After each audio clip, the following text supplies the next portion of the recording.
तो आज मैं आप लोगों के लिए मार्शल मास्टर के लेटेस्ट एपिसोड को लेकर आ गया हूं। तो मुझे उम्मीद है कि आप लोगों को यह एपिसोड पसंद आएगा। तो प्लीज़ आप लोग वीडियो को लाइक कर दीजिएगा और अगर आप लोगों ने अब तक इसके पिछले पार्ट को नहीं देखा है तो जाकर उसे भी देख लीजिएगा।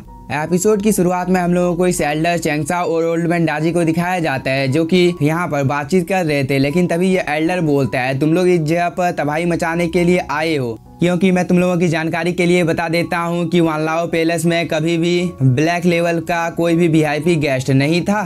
तो फिर आखिरकार तुम लोग इस जगह पर किस लिए आए हो? इसलिए वो अपने सोल्जर को यहाँ पर आदेश दे देता है इन दोनों को पकड़ने का, क्योंकि यहाँ पर इस एल्डर को लग रहा था कि चैंगसा और ओल्ड मैन डाजी कुछ साजिश कर इस जगह पर तबाही मचाने के लिए आए थे और इसी साजिश के बारे में पता लगाने के लिए चैंगसा और ओल्ड मैन डाजी को पकड़ना जरूरी था। लेकिन असल में ऐसा नहीं है, क्योंकि चैंगसा इस जगह पर बस मेडिसिन को खरीदने के लिए आया था। तभी ये सोल्जर आगे की ओर आकर अपनी एनर्जी को रिलीज करता है, जिसे देखकर ओल्ड मैन डाजी थोड़ा सा घबरा जाता है और वो यहाँ पर इस एल्डर और इस सोल्जर को समझाने लगता है कि शायद से तुम लोगों को इस जगह पर कोई गलतफहमी हो गई है, क्योंकि हम लोग यहाँ पर बस बिजनेस करने के लिए आए थे। इस पर ये एल्डर बोलता है, यहाँ पर तुम कौन सी गलतफहमी की बात कर रहे हो कि तुम लोग यहाँ पर जासूस नहीं हो? इसके बाद वो इस सोल्जर को इन लोगों के ऊपर अटैक करने के लिए बोल देता है। इस पर ये सोल्जर इन लोगों के ऊपर अटैक करने के लिए जाने लगता है, लेकिन तभी ओल्ड मैन डाजी इस एल्डर के साथ फाइट करने लगता है। लेकिन जैसा कि हम लोगों को पता है कि ओल्ड मैन डाजी बहुत ही ज्यादा पावरफुल है और इसके सामने ये सोल्जर ज्यादा देर तक टिक नहीं पाता है, क्योंकि ओल्ड मैन डाजी बहुत ही बेरहमी के साथ इस सोल्जर को मार रहा था।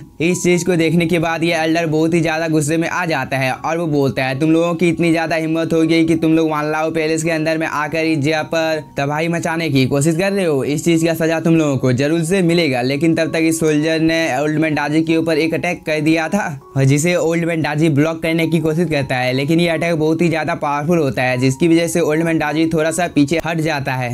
इस चीज को देखकर ये एल्डर यहाँ पर इन लोगों को बताने लगता है कि तुम लोगों के साथ जो आदमी फाइट कर रहा है वह 8 लेवल मिडिल स्टेज के मार्शल एम्परर पर है, जिसकी वजह से इसकी पावर का तुम लोग अंदाजा भी नहीं लगा सकते हो और मुझे लगता है कि तुम लोग इस जगह पर अपनी मौत की तलाश में आए हो। तभी ये सोल्जर कंटिन्यू ओल्ड मैन डाजी के ऊपर अटैक करने लगता है, जिसे ओल्ड मैन डाजी यहाँ पर ब्लॉक कर रहा था और ये फाइट कुछ देर तक ऐसे ही चलती रहती है, जिसमें ये सोल्जर और ओल्ड मैन डाजी दोनों ही पीछे चले जाते हैं। इसलिए ओल्ड मैन डाजी यहाँ पर चैंगसा को समझाने लगता है कि ये लोग बहुत ही ज्यादा पावरफुल हैं, इसलिए अब हम लोगों को इस जगह से निकल जाना चाहिए। इस पे चैंगसा बोलता है, ओल्ड मैन डाजी अब तुम इस जगह पर आराम करो, क्योंकि अब मैं इन लोगों के साथ फाइट करने वाला हूँ, क्योंकि वानलाओ पैलेस के लोअर एरिया का मैनेजर यहाँ पर मुझे चैलेंज करने की हिम्मत कर रहा है। उसे क्या लग रहा है कि वह मेरे साथ फाइट करने के लिए वर्दी है और मैनेजर की यहाँ पर हिम्मत कैसे हुई मेरे ऊपर अटैक करने की? इस चीज की कीमत तो इसे यहाँ पर चुकानी होगी। इस पर ओल्ड मैन डाजी चैंगसा को समझाने लगता है कि अभी अगर हम लोग इस जगह पर नहीं जाते हैं तो बाद में हम लोग इस जगह से बाहर नहीं निकल सकते हैं, क्योंकि बहुत ही ज्यादा देर तब तक हो जाएगी।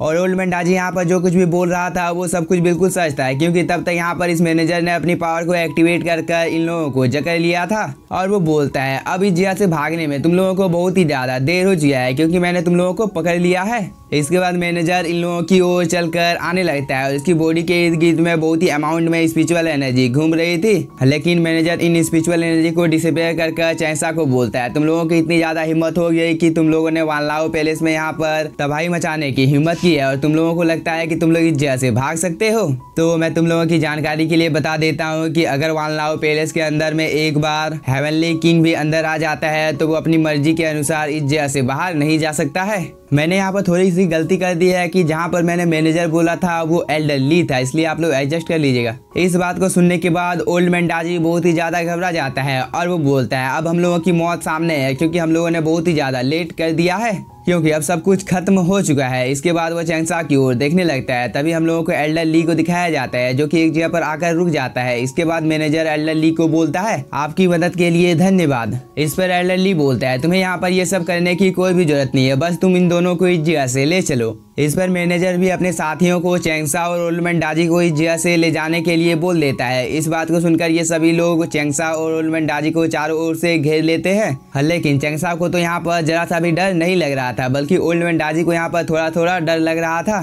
तभी चैंगसा इन लोगों को बताने लगता है कि मैं नॉर्थर्न हेवनली रेलम का होली सन हूँ और मैं डैन पवेलियन से बिलोंग करता हूँ, इसलिए अगर तुम लोगों ने यहाँ पर मुझे हाथ लगाने की हिम्मत की तो तुम लोगों का मरना तय है। इस पर एल्डर ली बोलता है, भले ही तुम डैन पवेलियन के यंग मास्टर हो, लेकिन मैं तुम्हारी जानकारी के लिए बता देता हूँ, क्योंकि तुमने इस जगह पर बहुत ही ज्यादा तबाही मचाने की कोशिश की है, इसलिए तुम्हें यहाँ पर आकर कोई भी बचा नहीं सकता है, क्योंकि यहाँ पर तुमने बहुत ही बड़ी गलती की है और इस गलती की सजा तुम्हें जरूर से मिलेगी।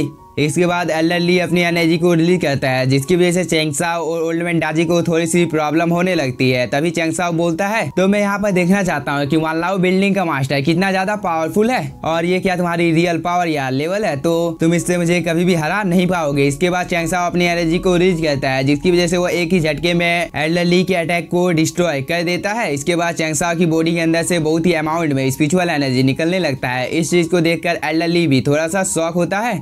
दूसरी तरफ चेंगसाओ ने यहाँ पर अपने किसी सीक्रेट टेक्निक को परफॉर्म करना शुरू कर दिया था, जिसकी वजह से उसके माथे के बीच में कोई फॉर्मेशन बनने लगता है। तभी हम लोगों को चेंगसाओ के सोल सी का सीन दिखाया जाता है, जहाँ पर शायद 5 तत्वों की शक्ति मिलकर एक बहुत ही ज्यादा पावरफुल फॉर्मेशन को बनाती है, जो कि दिखने से बहुत ही ज्यादा पावरफुल लग रहा था। तभी हम लोगों को रियल वर्ल्ड का सीन दिखाया जाता है, जहाँ पर ये फॉर्मेशन अपेयर हो जाता है, जो कि दिखने से बहुत ही ज्यादा पावरफुल और खतरनाक लग रहा था। इस चीज को देखकर एल्डर ली बहुत ही ज्यादा शॉक हो जाता है और वो बोलता है, आखिरकार ये चीज क्या है। लेकिन तब तक चेंगसाओ ने यहाँ पर अपनी पावर को एक्टिवेट कर लिया था और उससे वो एल्डर ली के ऊपर अटैक कर देता है। लेकिन एल्डर ली ने भी टाइम रहते ही अपने सामने एक प्रोटेक्टिव बैरियर बना लिया था, ताकि वह इस अटैक को लैंडलॉर्ड के पास जाने से रोक सके। लेकिन यह अटैक बहुत ही ज्यादा पावरफुल होता है और एल्डर ली इस चीज को नहीं रोक पाता है, क्योंकि यह अटैक बहुत ही तेजी के साथ लैंडलॉर्ड के पास जाकर ब्लास्ट हो जाता है, जिसकी वजह से शायद से लैंडलॉर्ड को होश आ जाता है। लेकिन तभी हम लोगों को एल्डर ली को दिखाया जाता है, जो कि बहुत ही ज्यादा गुस्से में आ जाता है और वो यहाँ पर चेंगसाओ को डांटने लगता है कि तुम्हारी इतनी ज्यादा हिम्मत हो गई कि तुमने हॉट रूम में ब्लास्ट करने की कोशिश की है और इस चीज की वजह से आज तुम यहाँ पर मरोगे। लेकिन तभी लैंडलॉर्ड इस जगह पर इन सभी लोगों को बताने लगता है कि आखिरकार इस जगह पर हो क्या रहा है, क्योंकि तुम लोग बहुत ही ज्यादा शोर मचा रहे हो। और लैंडलॉर्ड ये सब बोल रहा था तो इस जगह पर भूकंप भी आ रहे थे, जिसकी वजह से सभी लोग बहुत ही ज्यादा परेशान हो जाते हैं। लेकिन तभी लैंडलॉर्ड इस जगह पर आ जाता है, जिसे देखने के बाद ये सभी लोग लैंडलॉर्ड को यहाँ पर ग्रीट करते हैं। लेकिन चेंगसाओ तो एकटक बस लैंडलॉर्ड की ओर देखे जा रहा था। तभी हम लोगों को लैंडलॉर्ड को दिखाया जाता है, जिसे यहाँ पर मैनेजर और एल्डर ली बताने लगता है कि यह आदमी खुद को वीआईपी बोलकर वानलाओ पैलेस में परेशानी पैदा करने की हिम्मत कर रहा है। इधर हम चेंगसाओ को देखते हैं, जो कि लैंडलॉर्ड को देखकर बोलता है, मुझे लगता है कि आप ही वानलाओ पैलेस के मास्टर है ना। तो मैं आपकी जानकारी के लिए बता देता हूँ कि वानलाओ पैलेस अपने गेस्ट का स्वागत करना नहीं जानता है, क्योंकि वानलाओ पैलेस के अंदर आने के बाद से ही मुझे बहुत ही ज्यादा प्रॉब्लम का सामना करना पड़ा था।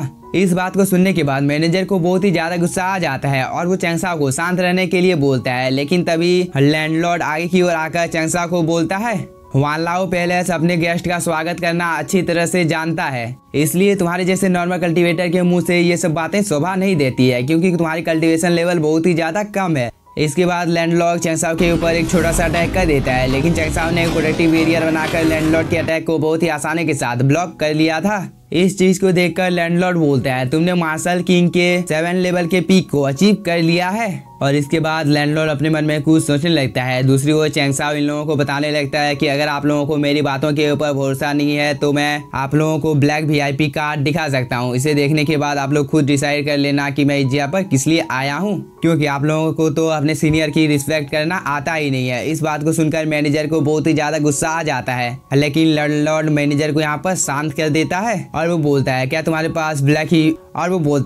पास ब्लैक वीआईपी कार्ड है। इस पर चेंगसाओ तो अपने एटीट्यूड में इस एल्डर की ओर देखने लगता है। इस पर लैंडलॉर्ड बोलता है, मैं तुम्हारी जानकारी के लिए बता देता हूँ कि ब्लैक वीआईपी कार्ड बहुत ही ज्यादा रेयर होता है, तो यह चीज क्या सच में तुम्हारे पास है? और साथ ही यह ब्लैक वीआईपी कार्ड निचले 4 क्षेत्रों में कहीं पर भी मौजूद नहीं है, तो फिर आखिरकार तुम्हें ब्लैक वीआईपी कार्ड के बारे में कैसे पता है? इस बात को सुनने के बाद मैनेजर का रिएक्शन एकदम देखने लायक था, क्योंकि वो लैंडलॉर्ड की ओर किस तरह से देख रहा था वो आप यहाँ पर देखकर समझ ही सकते हो। दूसरी ओर चेंगसाओ बोलता है, आखिरकार मुझे ब्लैक वीआईपी कार्ड के बारे में कैसे पता नहीं होगा। इस पर लैंडलॉर्ड बोलता है, क्या तुम इस टोकन को मुझे यहाँ पर दिखा सकते हो? लेकिन लैंडलॉर्ड के यह बोलने के साथ ही यह एपिसोड हो जाता है खत्म। तो अगर आप लोगों को एपिसोड पसंद आया होगा तो चैनल को सब्सक्राइब कीजिए और वीडियो को लाइक। अगर आप लोगों को इसका नेक्स्ट पार्ट चाहिए तो आप लोग 100 कमेंट के टारगेट को पूरा कर दीजिए। Thank you for watching.